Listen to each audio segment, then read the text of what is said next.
Tilka rusulu faddalna ba'dahum ala ba'din minhum man kallamallahu wa rafa'a ba'dahum darajat. Tilka rusulu faddalna, itulah para rasul. Faddalna, kami telah lebihkan, utamakan ba'dahum ala ba'din, sebagian dari mereka atas sebagian yang lain, minhum, di antara mereka man kallamallah, ada nabi yang langsung, ya, secara langsung Allah berfirman kepadanya, yaitu Nabi Musa. Wa rafa'a ba'dahum darajat, dan dia meninggikan sebagian dari mereka, yaitu Nabi Ibrahim, Idris, Daud, Sulaiman, Nabi Muhammad, darajat, beberapa derajat dari lainnya. Wa antaina Isa bin Maryam, dan kami berikan Isa putra Maryam al-bayyinat, bukti-bukti mukjizat, wa ayyadnahu, dan kami perkuat dia bi ruhil qudus, dengan ruh jiwa yang suci, yaitu Jibril. Walau sya'allahu, jika Allah mengendaki, maqtatala, ya, tidak akan saling membunuh alladzina min ba'dihim, orang-orang yang sesudah mereka para rasul, min ba'di ma ja'atumul bayyinat, dari sesudah datang kepada mereka al-bayyinat, keterangan-keterangan, bukti-bukti, walakin ikhtalafu, akan tetapi mereka berselisih. Faminhum man amanah, maka di antara mereka ada orang yang beriman, tetap dalam keimanan, wa minhum man kafar, dan di antara mereka ada yang kafir. Walau sya'allah, dan jika Allah mengendaki, maqtatalu, mereka tidak akan saling membunuh satu sama lain. Walakinnallaha, akan tetapi Allah yaf'alu ma yurid, dia berbuat apa yang dia kehendaki.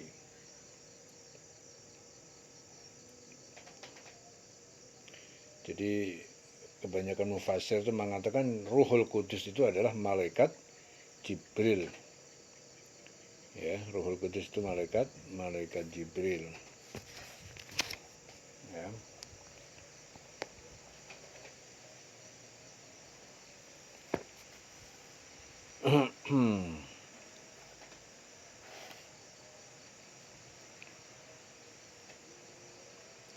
Jadi ayat ini menerangkan tentang rasul-rasul yang diutus Allah kepada manusia. Sebagian rasul itu ada yang Allah lebihkan dari sebagian yang lain. Di antara mereka ada yang Allah berkata-kata langsung kepadanya, seperti Nabi Adam ketika ia dijatuhkan surga, Nabi Musa saat di Bukit Tursina, dan Nabi Muhammad pada saat Mi'raj.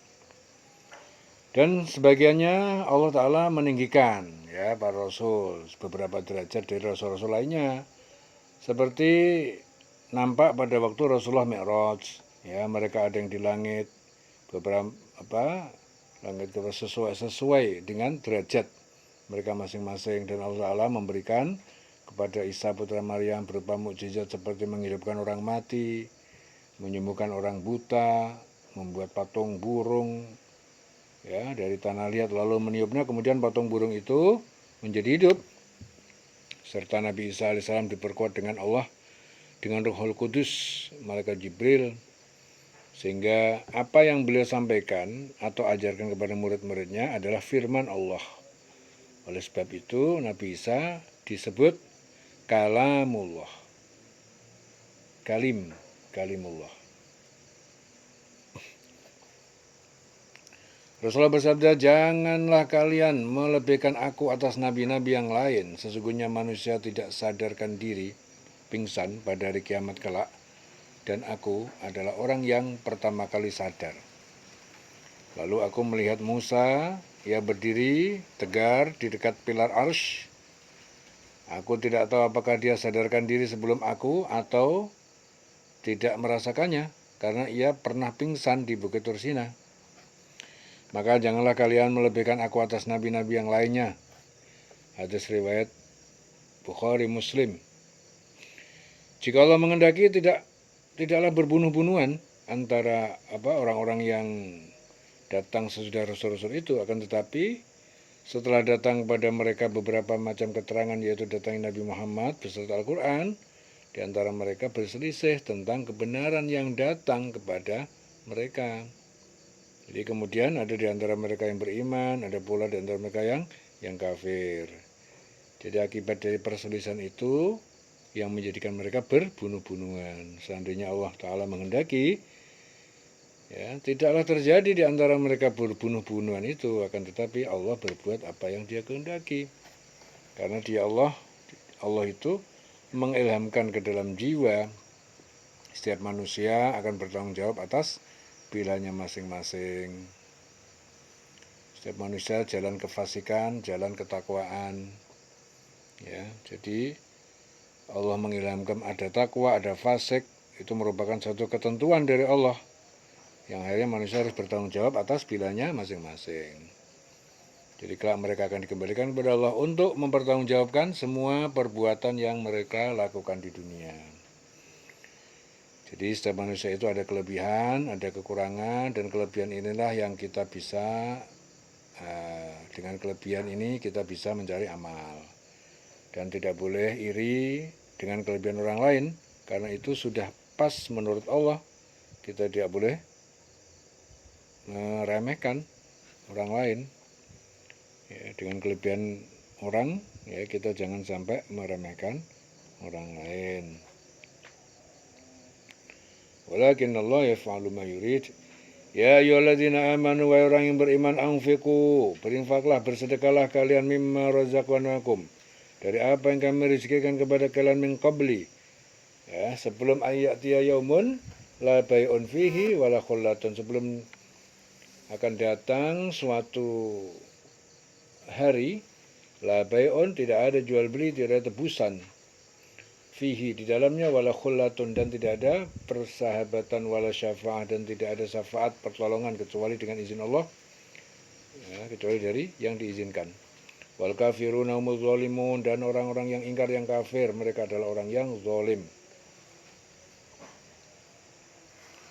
Jadi ayat ini menerangkan tentang perintah Allah kepada orang yang beriman agar mereka membelanjakan sebagian rezeki di jalan Allah, ya, yang Allah telah berikan pada mereka sebelum datang hari di mana pada hari itu tidak ada jual beli. Maksudnya apa? Tidak ada seorang pun yang dapat menebus dirinya dari azab Allah, walaupun mereka memiliki harta kekayaan sepenuh bumi. Ya, pada hari itu juga tidak ada lagi persahabatan yang akrab, karena masing-masing berpikir untuk menyelamatkan dirinya masing-masing, sibuk masing-masing. Kalaupun dapat ia tebuskan keluarganya untuk menyelamatkan dirinya, pasti hal itu akan dia lakukan. Ya. Rasul bersabda, bentengilah hartamu dengan zakat, obatilah orang sakit dari kalanganmu dengan bersodakoh, persiapkanlah doa untuk menghadapi datangnya bencana. Itu hadis diriwayatkan oleh Tobroni. Jadi pada hari itu tidak ada syafaat atau tolong menolong, di mana seorang bapak tidak dapat menolong anaknya, anak tidak dapat menolong bapaknya sedikit pun. Orang-orang kafir, yang kafir kepada Allah, itu orang yang zalim. Jadi maksudnya orang yang ingkar kepada Allah itu telah mendolimi diri mereka sendiri dengan menyekutukan Allah, mendolimi orang lain dengan mengajak mereka berdurhaka kepada Allah. Jadi ketika kita ada kelebihan harta, pergunakan untuk sedekah. Namun jika tidak ada, maka cukup untuk keluarga kita. Ketika kita bersedekah dan Allah menambah harta kita, ya, itu bukan sedekah kita yang dibalas, tapi Allah amanahkan kepada kita yang lebih lagi agar bertambah amal kita. Namun terkadang kita berpikir, ketika kita bersedekah 1.000, lalu Allah memberi rezeki 5.000, maka kita berpikir ini adalah balasan, ya, sehingga kita mau bersedekah agar Allah memberikan lebih banyak. Ya, adalah alasan orang-orang duniawi seperti itu. Jadi bersedekah niatnya minta dibales. Bagi orang yang amanah kepada Allah, orang yang amanah, Allah akan lapangkan hatinya, ya, sehingga ia mudah berbuat baik. Dan orang yang tidak amanat, sempit hatinya sehingga banyak perhitungan. Ya, sehingga banyak perhitungan.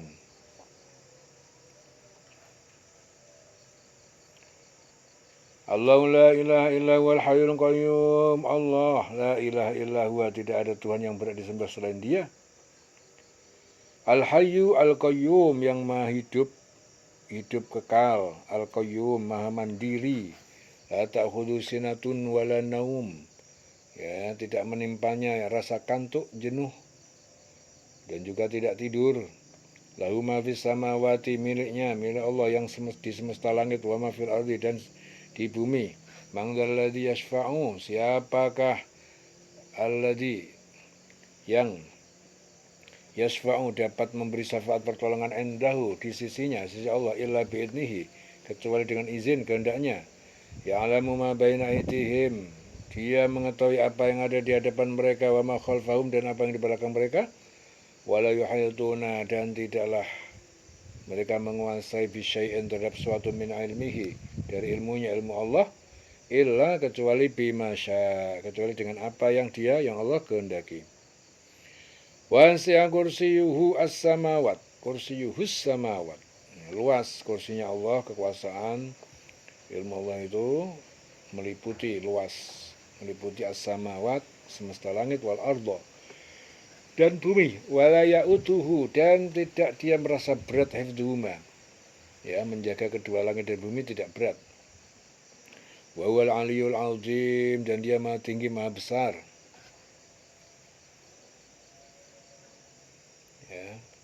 Ya, kursinya meliputi langit dan bumi. Jadi ada mufassir yang mengartikan, ya, ilmu Allah, kekuasaan Allah, dan juga menafsirkan lain. Ya, kursi, ya, kursinya Allah meliputi langit dan bumi.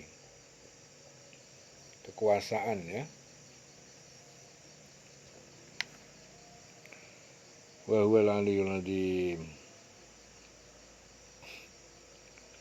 Jadi di sini diterangkan tentang firman Allah yang disebut dalam di sini juga disebut sebagai ayat kursi, mengandung satu hal yang sangat agung, karena di dalam ayat tersebut menjelaskan tentang keagungan Allah. Bahkan di dalam beberapa hadis menyebutkan bahwa ayat tersebut adalah ayat yang paling utama di dalam Al-Quran. Jadi Allah tidak ada Tuhan yang berhak disembah melainkan Dia, maksudnya itu bahwasanya Allah itu adalah zat yang esa. Ya, tidak ada Tuhan selain Dia, yang hanya Dia dan hanya Dia yang dapat memberikan kemanfaatan, kemandaratan bagi semua makhluknya. Allah adalah zat yang hidup, yang kekal, yang terus-menerus mengurus makhluknya. Bahwasanya Allah itu akan selalu hidup, tidak akan pernah mati, mengendalikan semua urusan makhluk-makhluknya, baik yang ada di langit maupun di bumi. Semua makhluk-makhluknya tidak ada satupun yang lepas dari kebergantungan, ya, kepadanya. Tidak ada satupun yang lepas. Semua makhluk-makhluknya Allah itu yang ada di langit, di bumi, semuanya membutuhkan Allah, sedangkan Allah sedikit pun tidak membutuhkan mereka. Ya. Allah tidak mengantuk dan tidak tidur. Ya, tidak mengantuk dan tidak tidur. Maksudnya apa? Allah itu, ya, jadi tidak mengantuk, tidak tidur. La ta'khudhu sinatun wala naumun. Jadi Allah itu maha suci, sifat perbuatannya tidak bisa disamakan dengan makhluk-makhluk yang lain. Tidak ada yang setara dengan Allah. Makhluk-makhluknya itu ada yang merasakan lelah, mengantuk, tidur, akan tetapi Allah tidak memiliki kekurangan sedikit pun, sehingga Dia tidak mengantuk, tidak tidur. Nanti kata Allah itu mengantuk, tidur, tentu semua urusan makhluknya akan terbengkalai. Ya, sehingga akan ada kekuasaan lain yang menggantikan kekuasaan Allah pada saat Dia mengantuk dan tidur. Maksudnya Allah dari sifat yang demikian, maka Allah itu tidak ngantuk, tidak tidur. Ya, kepunyaan Allah apa yang di langit dan di bumi, bahwa Allah itu yang maha kaya, Dia pemilik semua yang di langit, yang di bumi, termasuk diri kita. Oleh sebab itu jangan kita merasa memiliki apapun juga, karena semua diri kita sekalipun termasuk milik Allah. Ya, tidak ada yang dapat memberi syafaat di sisi Allah ya tanpa seizinnya. Ya. Jadi tidak ada satupun yang dapat memberikan pertolongan apabila Allah memudaratkannya, kecuali Allah mengizinkan. Dan apabila kita mendapatkan pertolongan dari makhluk-makhluk Allah Ta'ala yang lain, mereka itu hanya sebagai perantara Allah ya untuk membantu kita.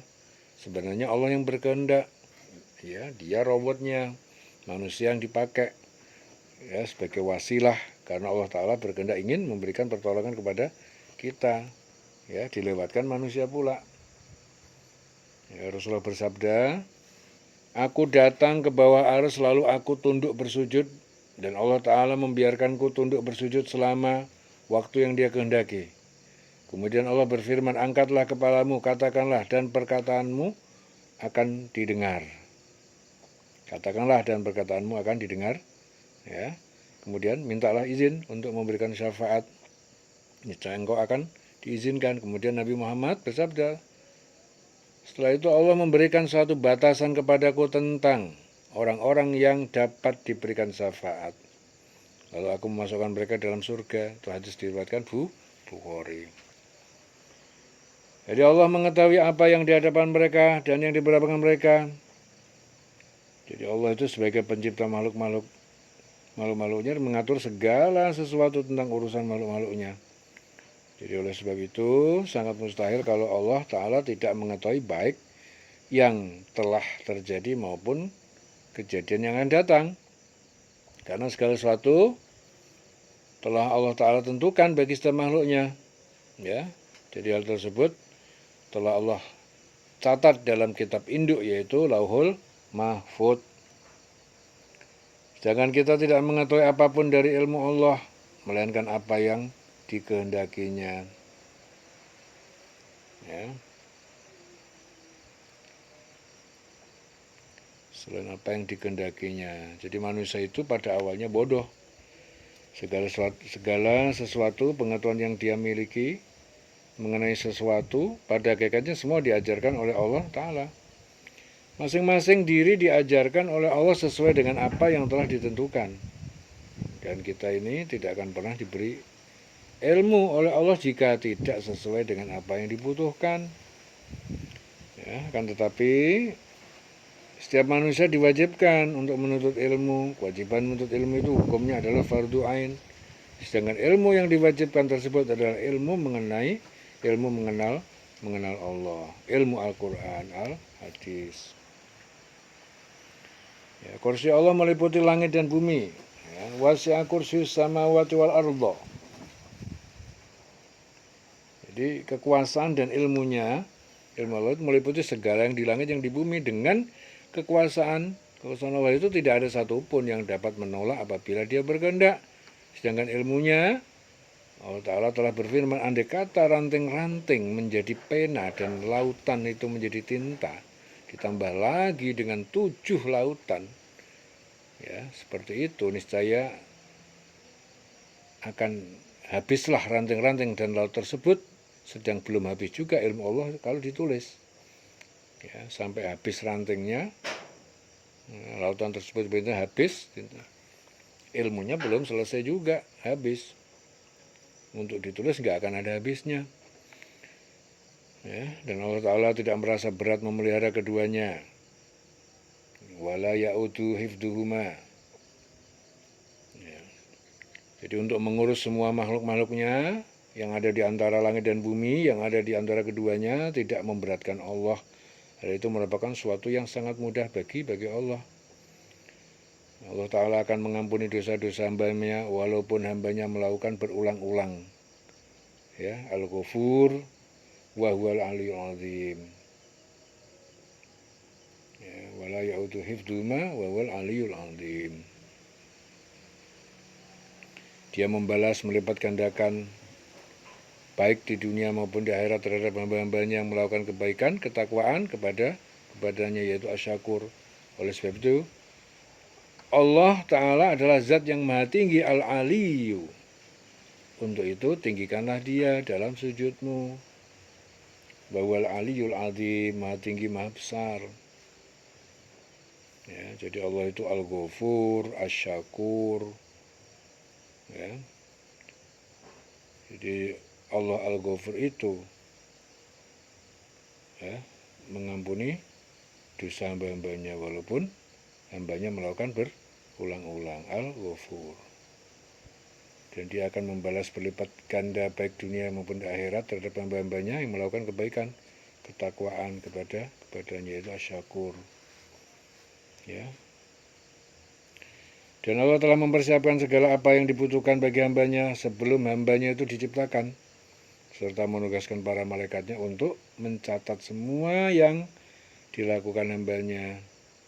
Dan apabila kita mengkufuri nikmat-nikmatnya, Allah tidak langsung murka serta menjatuhkan sanksinya kepada kita, akan tetapi dia membimbing kita ke jalan yang lurus. Ya, itulah perbuatan Allah Ta'ala, sehingga dia berhak diagungkan. Ya, karena Allah Ta'ala adalah zat yang maha agung, maka agungkanlah dia di dalam rukuk-rukukmu. Ya, wa huwal aliyul azim, dia maha besar, maha tinggi, maha besar.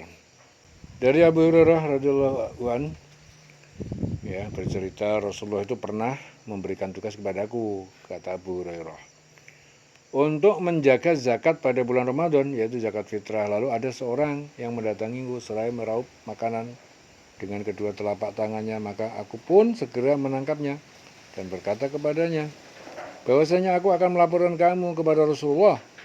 Orang tersebut berkata, biarkan aku mengambilnya karena aku membutuhkannya. Aku mempunyai banyak keluarga dan aku mempunyai keperluan yang sangat mendesak. Kemudian aku pun membiarkannya.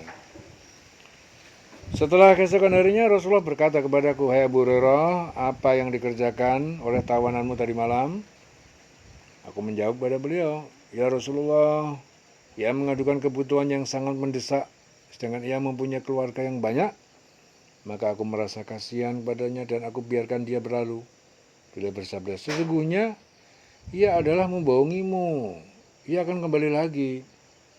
Ya, berdasarkan sabda beliau, aku yakin bahwa orang tersebut akan kembali lagi. Kemudian aku pun mengintainya dan ternyata benar, ia datang kembali dan meraup makanan. Lalu aku menangkapnya dan kukatakan kepadanya bahwasanya aku akan melaporkan kamu kepada Rasulullah.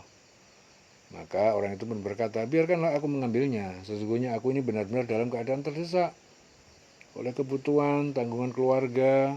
Aku berjanji tidak akan kembali lagi. Aku pun merasa kasihan dan akhirnya aku biarkan ia berlalu. Jadi besoknya Rasulullah berkata kepadaku, hai Abu Hurairah, apa yang dikerjakan oleh tawanmu tadi malam? Aku pun menjawab, ya Rasul, ia mengadukan kebutuhannya sangat mendesak, keluarganya yang sangat banyak, maka aku pun merasa kasihan. Aku biarkan ia berlalu. Kemudian beliau pun bersabda, sesungguhnya ia telah membohongimu, dia akan kembali lagi. Kemudian ku intai lagi untuk yang ketiga kalinya, dan ternyata benar datang kembali dan meraup makanan lagi. Lalu aku pun menangkapnya kembali dan kukatakan kepadanya bahwasanya aku akan melaporkan kamu kepada Rasulullah. Dan ini adalah yang ketiga kalinya. Dan engkau berjanji untuk tidak kembali lagi. Ternyata engkau pun masih kembali. Kemudian orang itu berkata, lepaskan aku. Akan aku ajarkan kepada kamu beberapa kalimat yang dengannya Allah Ta'ala akan memberikan manfaat kepada kamu. Dan aku pun bertanya kepadanya, apa kalimat-kalimat itu? Kemudian ia pun menjawab, apabila engkau hendak tidur, maka bacalah ayat kursi. Allahu la ilaha illa huwal hayyul qayyum. Terus sampai habis. Ya, Allah itu tidak ada Tuhan yang berhak disembah melainkan Dia yang hidup, yang kekal, lagi terus menerus mengurus makhluknya. Ya, sampai akhir ayat kursi ini, niscaya Allah senantiasa akan melindungimu dan engkau tidak akan didatangi setan sampai pagi hari tiba. Kemudian aku pun membebaskan orang tersebut. Ya, pagi harinya Rasulullah bertanya padaku, apa yang dikerjakan oleh tawananmu tadi malam? Kukatakan pada beliau, ya Rasul, orang tersebut telah mengajariku beberapa kalimat, dan dengan kalimat tersebut Allah Ta'ala akan memberikan manfaat padaku. Maka aku pun membiarkan ia berlalu. Kemudian Rasul bertanya kepadaku, apa kalimat tersebut? Orang tersebut mengajarkan kepadaku, apabila engkau akan beranjak tempat tidur, maka bacalah ayat kursi. Ya, bacalah ayat kursi, niscaya Allah Ta'ala akan melindungimu dan engkau tidak akan didatangi setan sampai pagi hari tiba. Para sahabat adalah orang-orang yang paling cinta kepada kebaikan. Maka Rasulullah pun bersabda, sesungguhnya ia telah berkata benar, padahal ia adalah seorang pendusta. Ya, tahukah kamu, wahai Abu Hurairah, siapa yang engkau ajak bicara selama 3 malam tersebut? Tidak, jawabku, kata Abu Hurairah. Kemudian beliau bersabda, ia adalah setan. Ya, hadis diriwayatkan Bukhari. Jadi Allah itu wajib disembah dan Allah itu menunaikan hak kita. Ya, tidak ada satupun yang dapat memberikan kebutuhan kita selain dari Allah, sehingga kewajiban bagi kita untuk menyembah Allah. Meyakini bahwa selain Allah memberikan manfaat dan mudarat itu keliru. Jadi kalau kita meyakini ada yang selain Allah bisa memberikan manfaat dan mudarat itu keliru. Tugas manusia itu berserah diri kepada Allah. Dan dialah Allah yang zat maha tinggi, maha besar. La ikraha fiddin. Qad tabayyana ar-rusydu minal ghayyi. La ikraha fiddin, tidak ada paksaan fiddin untuk masuk dalam agama Islam, dalam Islam.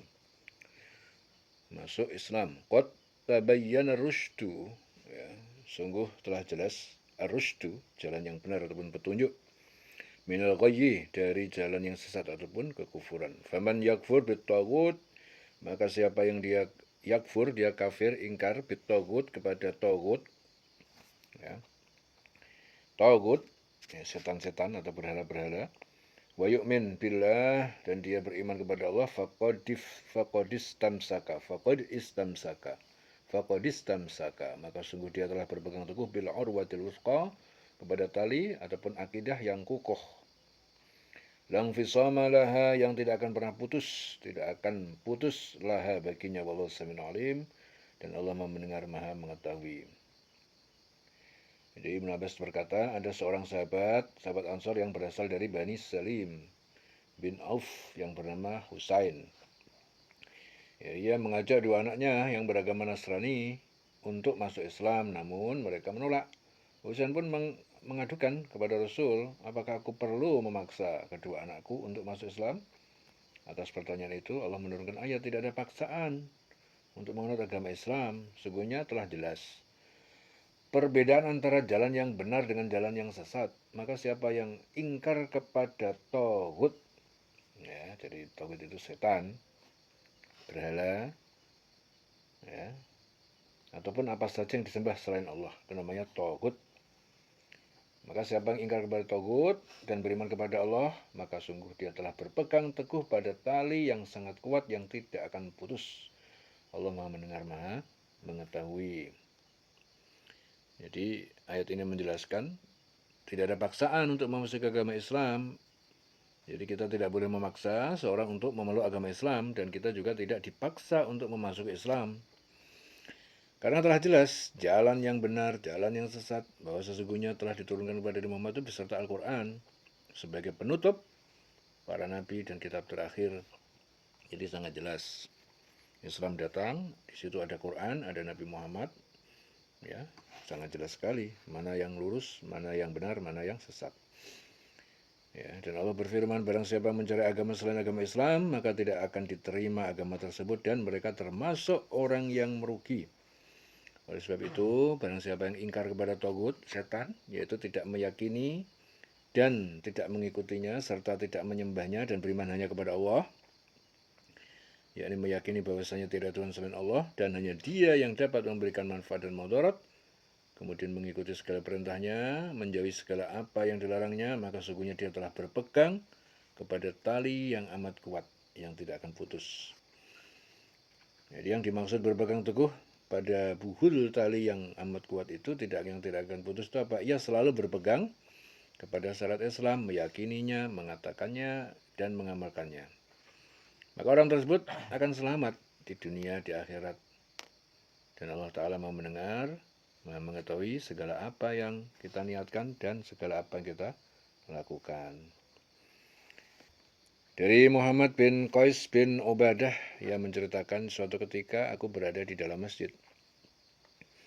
Lalu datang seorang yang terpancar kehusukannya dari wajahnya. Kemudian orang tersebut mengerjakan sholat 2 rakaat secara singkat. Orang-orang dalam masjid berkata, ini ahli surga. Ya. Ketika orang itu keluar, aku mengikutinya hingga memasuki rumahnya. Kemudian aku pun masuk ke rumahnya bersama dia. Selanjutnya aku ajak ia berbicara.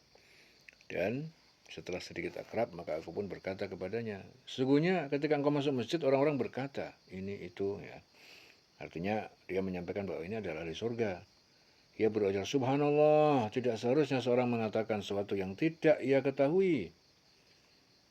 Ya, subhanallah, tidak seharusnya mereka itu mengatakan sesuatu yang tidak ia ketahui. Kemudian orang itu berkata, akan aku ceritakan kepada kamu mengapa aku demikian. Ya, sesungguhnya pada masa Rasulullah aku bermimpi. Dan mimpi itu pun kuceritakan kepada beliau. Aku pernah bermimpi seolah-olah berada di taman yang sangat hijau. Ibnu On mengatakan, orang itu menyebutkan taman hijau dan keluasan taman itu. Di tengah-tengah taman itu terdapat tiang besi yang bagian bawahnya berada di bumi dan bagian atasnya berada di langit, dan di atasnya terdapat tali. Ya, bagian bawah ada di bumi, bagian atas di langit, dan terdapat tali. Dikatakan padaku, naiklah ke atas. Aku tidak sanggup, jawabku. Kemudian datang seorang pelayan kepadaku. Ibnu On mengatakan, yaitu seorang pelayan muda. Lalu ia menyingsingkan bajuku. Dari belakang seraya berkata, naiklah. Maka aku pun menaikinya hingga aku berpegangan pada tali itu. Ia berkata, berpegang teguhlah pada tali itu. Ya. Setelah itu aku bangun tidur dan tali itu ada di tanganku. Ya, selanjutnya aku menemui Rasul dan aku ceritakan mimpi itu kepada beliau. Beliau pun bersabda, taman itu adalah taman Islam. Tiang itu adalah tiang Islam. Sedangkan tali itu adalah tali yang sangat kuat. Engkau senantiasa akan memeluk Islam sampai mati. Nah, itu hadis diriwayatkan Imam Ahmad dan Bukhari Muslim. Ya, faman yakfur bitaghut wa yu'min billah faqad istamsaka bil urwatil wuthqa la infisama laha wallahu sami'un alim. Allahu waliyul ladzina amanu yukhrijuhum minadh dhulumati ilan nur. Allah waliyu alladzina amanu. Allah itu wali pelindung, penolong alladzina amanu bagi orang-orang yang beriman. Yukhrijuhum minadh dhulumat, ya Allah mengeluarkan mereka dari kegelapan, kebodohan, kekafiran, ilan nur, kepada cahaya. Walladzina kafaru, dan orang-orang yang kafir, awliya'uhum at-taghut, awliya'uhumut taghut. Mereka orang kafir itu pelindungnya adalah taghut, berhala, setan. Yukhrijunahum, mereka mengeluarkan, minan nur, dari cahaya iman, ila zulumat, kepada kekufuran, maksiat. Ulaika ashabun nar, mereka adalah para penghuni neraka, hum fiha khalidun, mereka kekal di dalamnya. Abdah bin Abu Lubabah, jadi ayat ini ditujukan kepada orang-orang yang beriman kepada Nabi Isa. Ya, mereka tetap beriman kepada Nabi Muhammad. Ya. Jadi diutus untuk menyebarluaskan ajaran Islam. Jadi hadis Ibnu Jarir mengatakan bahwasanya disampaikan Abadah bin Abu Lubabah. Jadi ayat ini ditujukan kepada orang-orang yang beriman kepada Nabi Isa. Mereka tetap beriman kepada Nabi Muhammad setelah beliau diutus untuk menyebarluaskan ajaran Islam. Jadi Allah itu pelindung bagi orang yang beriman. Dia mengeluarkan mereka dari kegelapan menuju kepada cahaya atau iman. Dan orang-orang kafir pelindungnya itu setan, taghut, berhala. Ya. Mereka mengeluarkan dari cahaya menuju kepada kegelapan. Mereka itu menghuni neraka, mereka itu kekal di dalamnya. Jadi Allah itu pelindung, penolong bagi orang yang beriman. Jadi ayat ini satu pernyataan dari Allah bahwasanya Allah itu pelindung. pelindung orang-orang yang beriman. Allah akan melindungi orang yang beriman, ya, baik di dunia maupun di akhirat. Jadi iman, ya, jaminan orang yang beriman itu dilindungi Allah. Dia senantiasa memberikan petunjuk. Allah memberikan petunjuk kepada orang yang beriman, mengeluarkan dari kegelapan, yaitu kekafiran, ya, kepada cahaya, yaitu iman. Jadi oleh sebab itu, siapa yang sungguh-sungguh mencari Tuhan, mempelajari tentang satu keyakinan kepada Tuhan, maka Allah akan memberikan hidayah kepada orang tersebut agar dia selamat di dunia dan di akhirat. Jadi orang yang selalu mencari Tuhan pasti dijaga sama Allah. Walaupun terasa tertatih-tatih, berhadapan dengan problem melulu, ya, dihadapan dengan berbagai macam keadaan yang tidak menyenangkan, tetapi di situ Allah tetap menjadi penolongnya.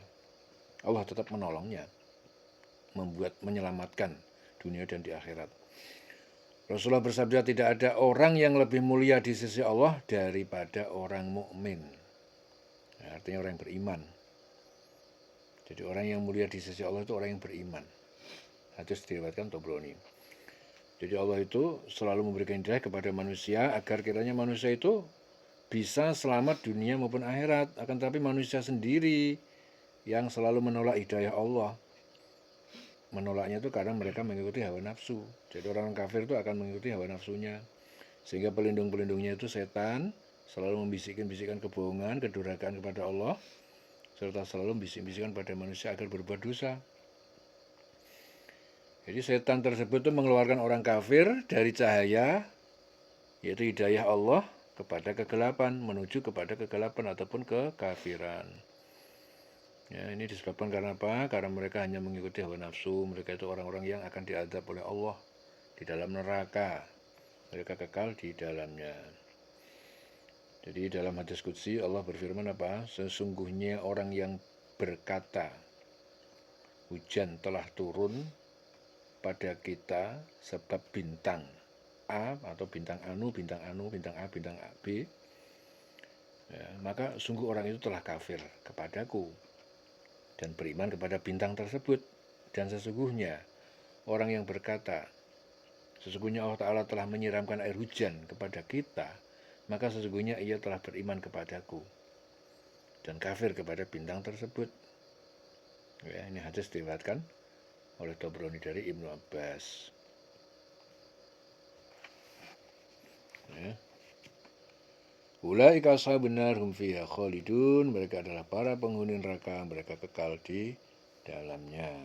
Alam tara ilal ladzi hajja Ibrahim fi rabbih.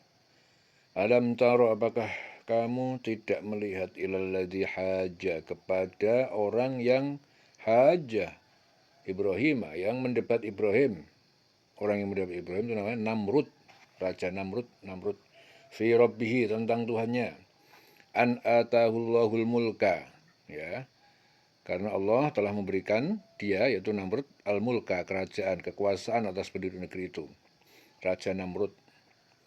Itu qala Ibrahimu, ketika Ibrahim berkata, ya, saat ditanya siapa Tuhannya, Rabbi alladzi yuhyi wa yumit, Rabbi alladzi, Tuhanku adalah yang dia menghidupkan dan mematikan. Alladzi yuhyi wa yumit. Qala, Namrud berkata, ana uhyi wa umit, saya juga menghidupkan, wa umit, dan saya juga mematikan. Nah, Namrud nandingi, aku menghidupkan dan mematikan. Qala Ibrahim berkata, fa innallaha ya'ti bisyamsi minal masyriq, sungguh Allah itu dia mendatangkan matahari dari arah timur, fa'ti biha minal maghrib, maka datangkanlah matahari dari arah barat. Fabuhital ladzi kafar, maka tercengang, bingung, ya, alladzi kafar, yang dia kafir, yaitu Namrud, tercengang dia. Wallahu la yahdil qaumal zalimin, dan Allah tidak memberi petunjuk al-qaumaz zalimin, kepada kaum yang zalim, kaum yang zalim. Jadi ayat ini bertujuan untuk mengingatkan Rasul dan orang-orang beriman agar mereka memperhatikan apa, atau orang yang mendebat Nabi Ibrahim tentang Allah. Jadi orang tersebut itu namanya Namrud, yang telah diberikan kekuasaan oleh Allah, ya, sebagai raja. sehingga menjadikan dirinya sombong, merasa bahwa dirinya sangat berkuasa, ya, tidak percaya dengan kekuasaan Allah. Rasulullah bersabda, tidak dapat masuk surga orang yang hatinya terdapat rasa sombong, ya, walaupun hanya seberat debu. Lalu seorang laki-laki itu bertanya, bagaimana kalau seorang yang suka memakai baju dan sepatu yang bagus? Ya, jawab Rasul, Allah itu indah, jamil, yuhibbul jamal, dia juga menyukai keindahan. Sedangkan sombong itu menolak kebenaran dan menganggap remeh orang lain. Jadi menggunakan pakaian yang indah itu bukan termasuk sombong, ya. Tapi yang dimaksud sombong di situ adalah menganggap remeh orang lain, menolak kebenaran, itu namanya sombong. Dan ketika Nabi Ibrahim mengatakan, Tuhanku ialah yang mematikan dan yang menghidupkan, Namrud juga menjawab, saya juga dapat menghidupkan dan mematikan. Lalu Namrud mendatangkan 2 orang yang akan dihukum mati. Kemudian ia membunuhnya, membunuh salah satu, seorang dari keduanya, dan membebaskan yang lain. Nah, itu bukti bahwasanya aku juga bisa menghidupkan dan bisa mematikan. Mematikan yang satu dibunuh, yang satu dimaafkan, nggak jadi dibunuh. Nah, berarti bisa menghidupkan. Nah, itu Namrud. Ya. Akhirnya ketika itu Namrud, akhirnya Nabi Ibrahim berkata, Allah menerbitkan matahari dari timur, sekarang terbitkan dari barat. Maka seketika itu Namrud mengakui bahwa dirinya tidak mempunyai kekuasaan, nggak bisa untuk menerbitkan matahari, merubah dari barat terbitnya. Lalu merasa heran dan terdiamlah dia, tidak dapat berbicara sepatah kata pun. Ya, mati kutu. Ya. Jadi ini adalah hujah yang diajarkan Allah kepada Nabi Ibrahim untuk mendebat orang kafir. Ya, sehingga tiada satupun dari mereka yang dapat menolak kebenaran yang datangnya dari Allah Ta'ala. Ya, kan tetapi mereka tidak mau menerima kebenaran tersebut. Oleh sebab itu mereka termasuk orang yang dolim, dan Allah tidak memberi petunjuk kepada orang yang dolim. Ya, sebagaimana Rasulullah bersabda, sesungguhnya Allah Azza wa Jalla itu menangguhkan azabnya terhadap orang yang dolim. Dan bila mengazabnya, tidak akan luput. Kemudian Rasulullah membacakan doa dalam surah Hud, ya, dalam surah Hud ayat 102.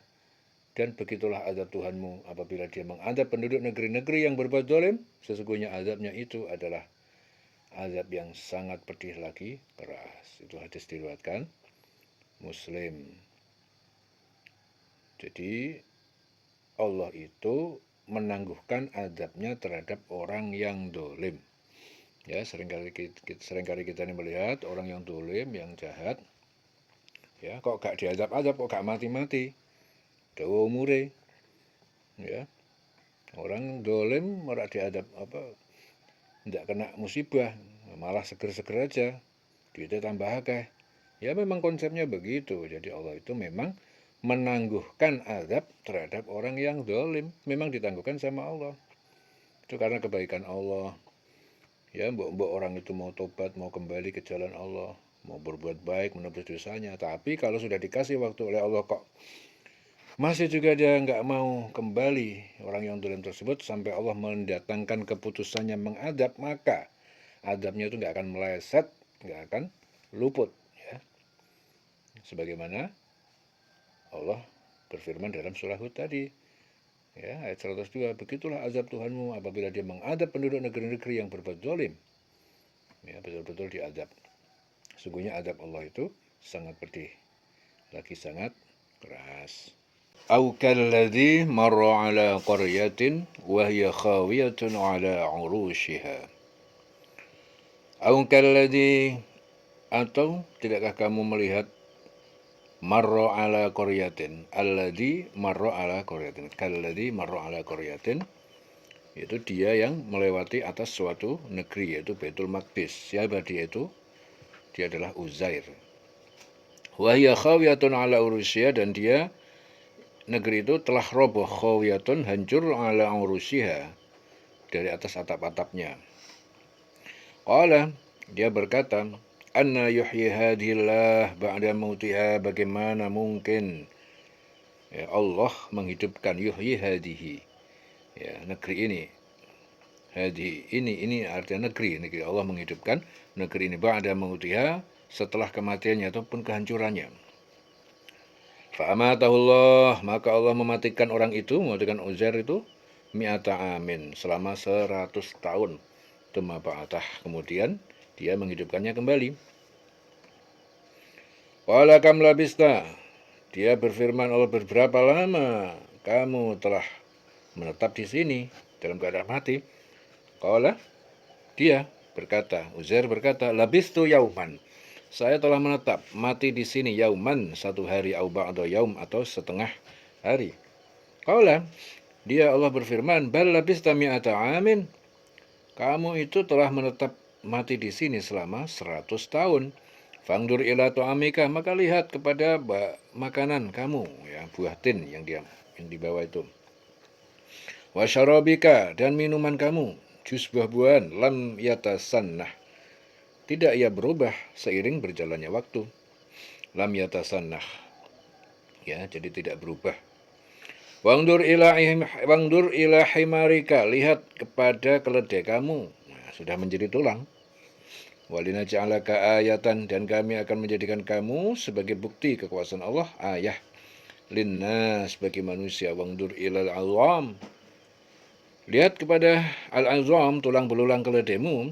Kaifanung syizuha, bagaimana kami menyusunnya kembali untuk menghidupkannya. Summa naksuha lahma, kemudian kami membungkus, membalutnya dengan daging. Falamma tabayyana lahu, maka tak kala telah nyata jelas, tabayyana lahu, baginya, qala, dia Uzair berkata, a'lam, aku mengetahui, annallah, bahwasanya Allah ala kulli syai'in qadir, bahwasanya Allah berkuasa atas segala sesuatu. Ya. Allah ala kulli syai'in qadir. Jadi ayat ini bertujuan mengingatkan, ya, mengingatkan Rasul dan orang yang beriman agar memperhatikan seorang yang melewati suatu negeri yang temboknya telah roboh menutupi atapnya.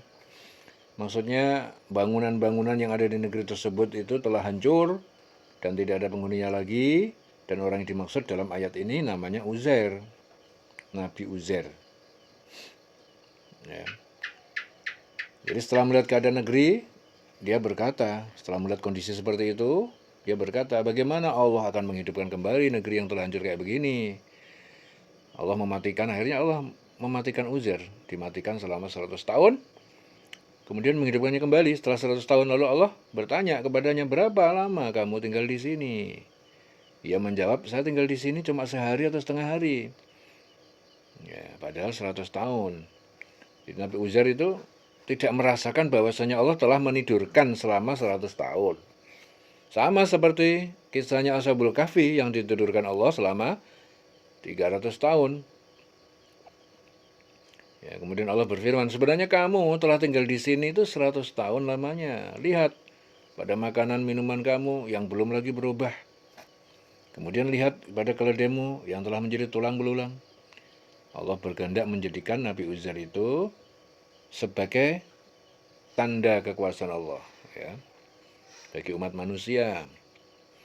Kemudian Allah memerintahkan Uzair untuk melihat kepada tulang belulang keledai itu, lalu Allah Ta'ala menyusunnya kembali dengan susunan kerangka seekor keledai yang sudah hancur lebur, disusun, ya, tersusun kembali menjadi seekor keledai. Kemudian Allah menutupinya kembali dengan daging, kasih daging, lalu dijadikannya keledai yang hidup seperti semula. Ya, dalam suatu hadis qudsi Allah itu berfirman, wahai Jibril, sesungguhnya aku ini telah menciptakan beribu-ribu umat, dan umat itu tidak tahu bahwa aku telah menciptakan umat selain dia. Aku tidak menampakkan lauhul mahfud kepadanya, dan tidak pula suara gemercik kalam. Ya. Sesungguhnya perintahku kepada sesuatu yang aku kehendaki hanyalah dengan mengatakan kun, ya, maka terjadilah apa yang aku kehendaki. Dan tidaklah mungkin huruf kaf mendahului huruf nun. Itu hadis riwayatkan Bukhari dari Ibnu Umar. Jadi tak kala telah nyata pada Uzair tentang kekuasaan Allah, yaitu bagaimana dia menghidupkan yang telah mati, maka menjadi yakinlah Uzair bahwasanya hari kebangkitan itu benar-benar ada. Dia pun berkata, saya yakin bahwasanya Allah Maha Kuasa atas segala sesuatu. Karena dia telah menyaksikan sendiri bagaimana Allah menghidupkan sesuatu yang telah mati. Sehingga bertambah mantap keyakinannya. Ya, keyakinan kepada Allah. Ya, setelah itu Uzair dapat menceritakan apa yang dialaminya kepada manusia. Sehingga Nabi Uzair menjadi bukti dari tanda-tanda kekuasaan Allah bagi manusia. Ya. Jadi iman, yakin.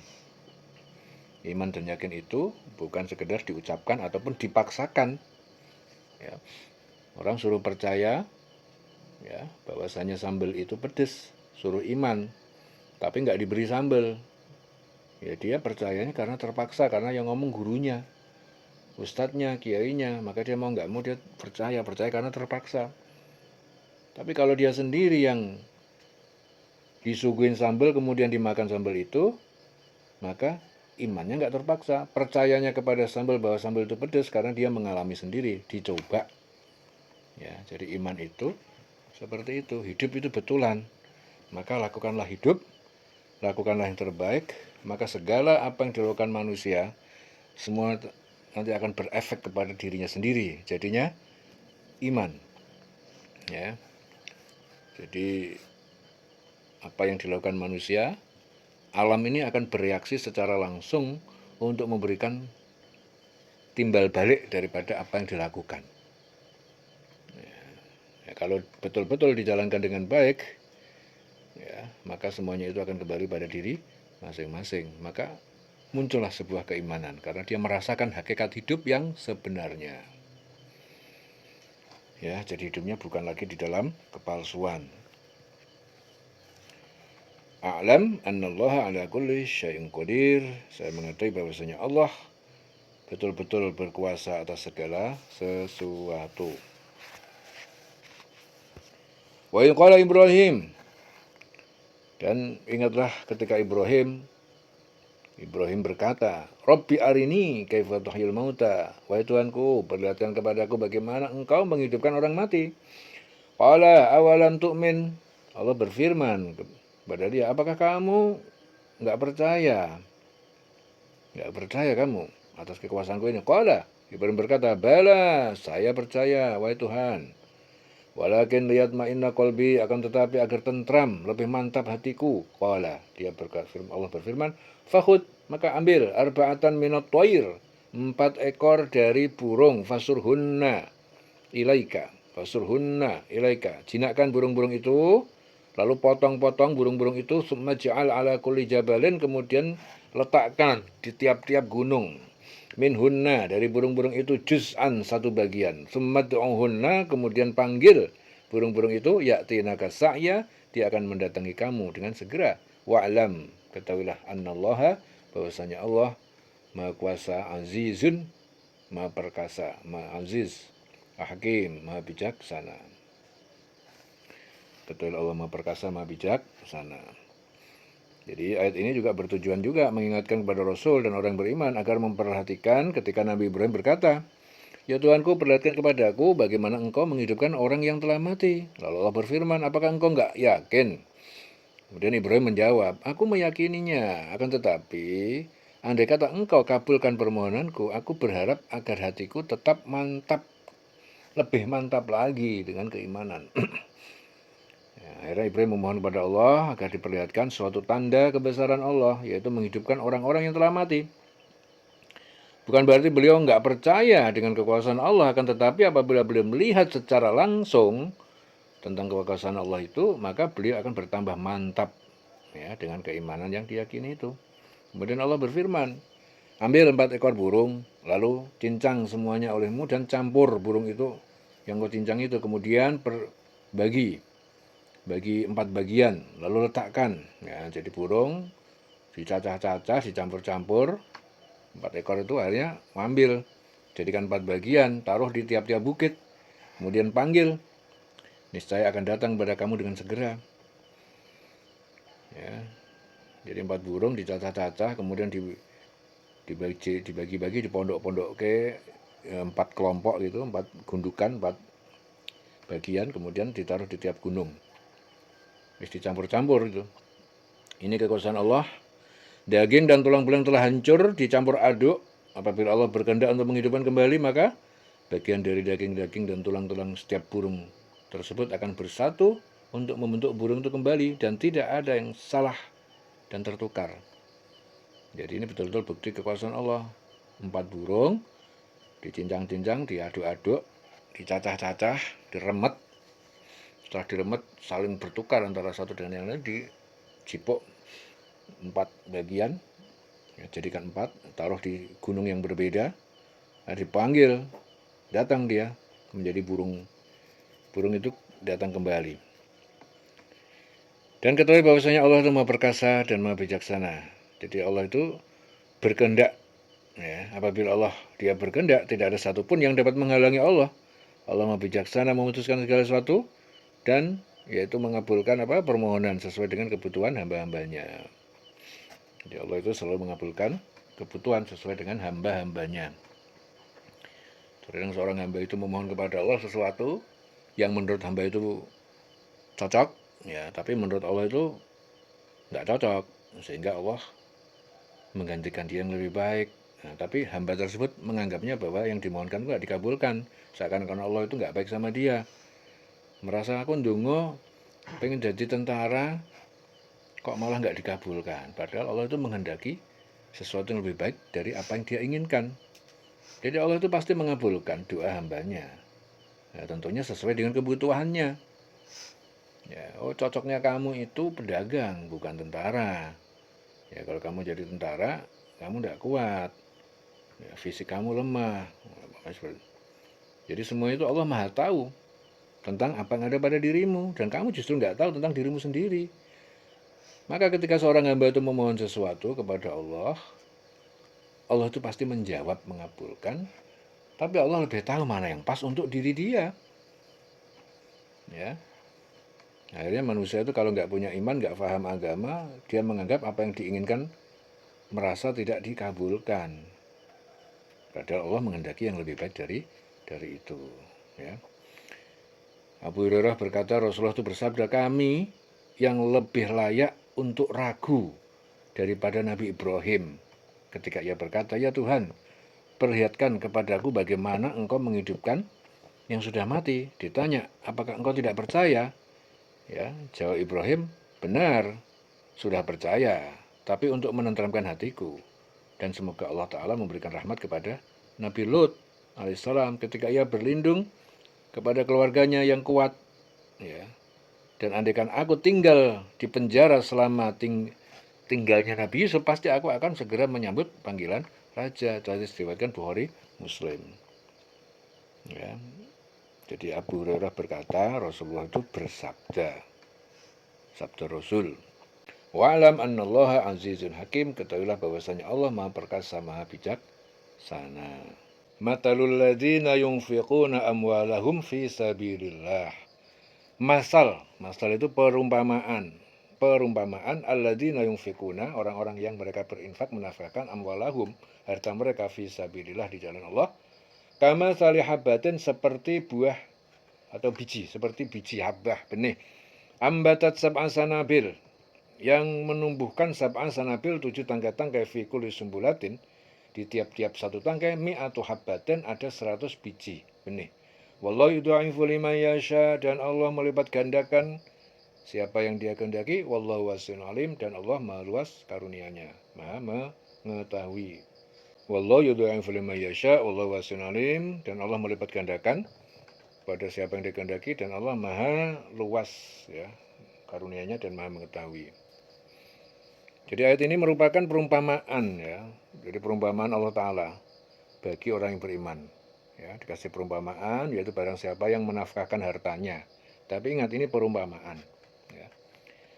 Ya, jadi siapa yang menafkahkan hartanya di jalan Allah, ya, adalah serupa dengan butir ataupun benih yang menumbuhkan 7 bulir, dan tiap-tiap bulir itu terdapat 1 biji. Jadi maksudnya bagi orang yang menafkahkan hartanya di jalan Allah, itu seperti menginfakkan atau menyedekahkan hartanya dengan niat yang ikhlas, ya, karena Allah. Maka akan dilipat gandakan kebaikannya sampai 700 kali. Itu kalau ikhlas karena Allah. Ya, tapi kalau niat sedekahnya udah niat kepengen dapat 700 kali berarti nggak ikhlas. Ya. Jadi yang jadi 700 karena ikhlas, nggak berharap apa-apa karena Allah. Maka Allah memberi perumpamaan dikasih 700 kali. Ya, jadi jangan keliru. Aku sedekah kepengen dapat 700 umpamanya. Itu udah nggak ikhlas karena kepengen berharap. Jadinya nggak dapat karena nggak ikhlas. Ikhlas itu nggak usah mikir, ini kan urusan Allah. Ya.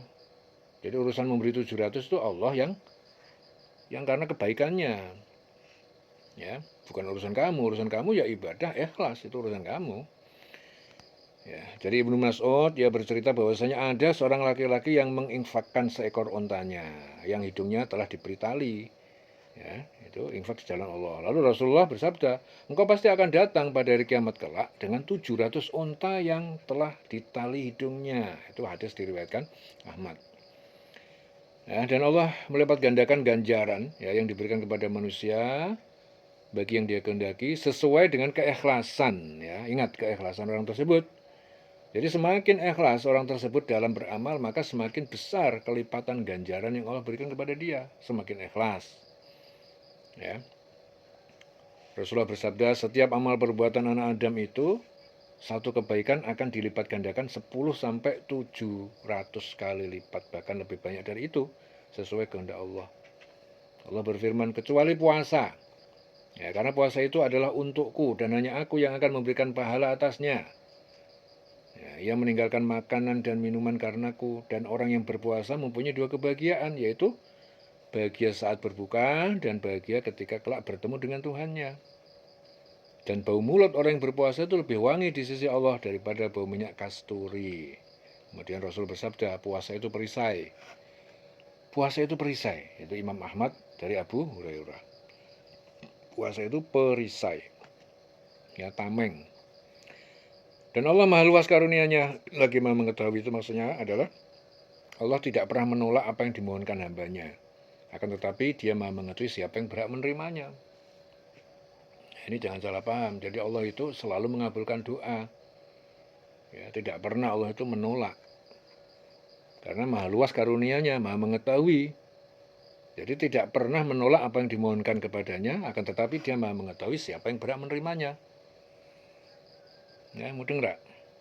Jadi Allah itu, ya aku berdoa kok nggak kabul-kabul. Oh, nggak begitu. Jadi Allah itu kan maha tahu. Kamu minta, oke lah, dikasih sama Allah. Tapi Allah karena bijaksana, kalau kamu dikasih sesuai dengan yang kamu minta, ya karena Allah udah tahu betul kamu itu siapa. Bisa jadi itu justru membahayakan bagi kamu. Maka tidak semua yang kamu minta itu diberi sama seperti yang kamu harapkan.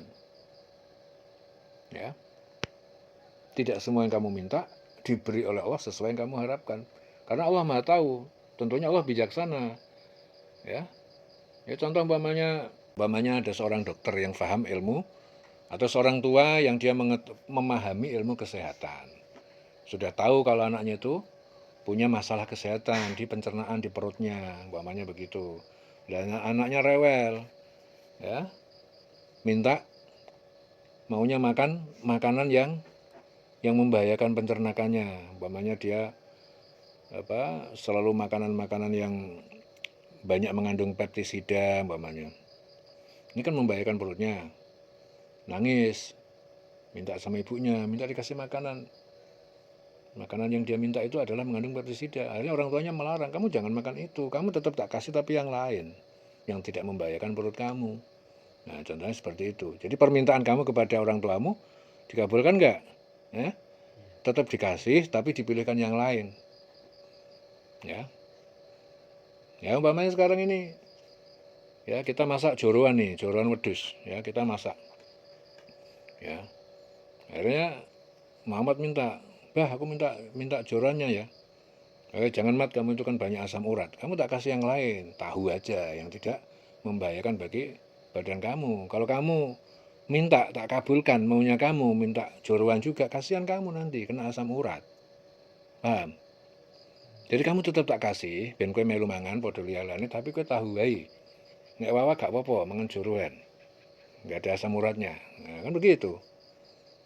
Ya jangan salah paham, orang ngerengek-rengek, wah aku minta nggak dikabul-kabulkan umpamanya. Allah tuh maha tahu kondisi kamu, paham ya? Ya, orang tua juga tahu, dokter juga tahu kondisi perut kamu ada masalah, kamu punya masalah asam urat. Ya, Faiz tangannya bonyok, njaluk endok ngerengek-rengek. Ya malah tambah bonyok engkau. Ya, kamu tetap minta makan tak kasih lauk juga, tapi jangan sampai yang mengandung sesuatu yang membahayakan diri kamu.